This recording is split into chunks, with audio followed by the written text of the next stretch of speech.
Hello friends, welcome back to my channel. ఈ వేడి వేడి ఎండలో పిల్లలకి ఇలాగా చల్లటి ఫ్రూట్ సలాడ్ని ఇస్తే వాళ్ళు చాలా ఎంజాయ్ చేస్తూ తింటారు. కాబట్టి మీరు ఒకసారి ఇంట్లో ట్రై చేయండి.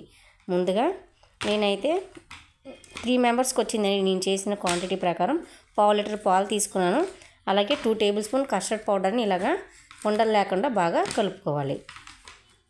ఇందులోనే ఒక 3 టేబుల్ స్పూన్ షుగర్ అయితే వేసుకున్నాను. షుగర్ అనేది మీ ఆప్షనల్ అండి. మీరు ఎక్కువ కావాలనుకుంటే ఎక్కువ వేసుకోవచ్చు, లేదా తక్కువైనా వేసుకోవచ్చు. పాలు బాగా మరిగిన తర్వాత ఈ కస్టర్డ్ పౌడర్ని ఇందులో వేసి ఒక 3 to 5 మినిట్స్ కొంచెం మరిగించుకోండి. ఇలా మనకి థిక్ అయ్యే కొద్దీ మనం స్టవ్ని ఆఫ్ చేసుకోవాలి. ఎక్కువ థిక్ అయితే మాత్రం మనకి చల్లారిన తర్వాత ఇంకా గట్టిగా అయిపోద్ది. సో ఈ కన్సిస్టెన్సీలో ఉన్నప్పుడు స్టవ్ ఆఫ్ చేసుకోండి.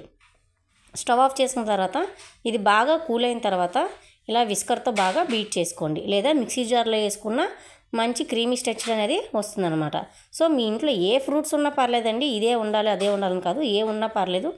కానీ యాపిల్ అండ్ బనానా మాత్రం మీరు ఎప్పుడైతే సర్వ్ చేసుకొని తింటారో అప్పుడు మాత్రమే కట్ చేసుకొని వేసుకోండి. సో ఈ విధంగా నా దగ్గర ఉన్న ఫ్రూట్స్ అన్నీ కట్ చేసుకొని పక్కన పెట్టుకోండి. స్టెప్ అండి, ఈ ఏవైతే ఫ్రూట్స్ మనం కట్ చేసుకున్నా అవన్నీ ఆ కస్టర్డ్ మిల్క్లో వేసి బాగా కలుపుకోవాలి. మనం ఇంకా బాగా ఎండ నుంచి వచ్చాము, కూలింగ్ కానుంటే ఫ్రిడ్జ్లో పెట్టుకొని దాని మీద కొంచెం ఐస్ క్రీమ్ కూడా వేసుకొని సర్వ్ చేసుకోవచ్చు. చాలా బాగుంటుంది అండ్ హెల్దీ కూడా.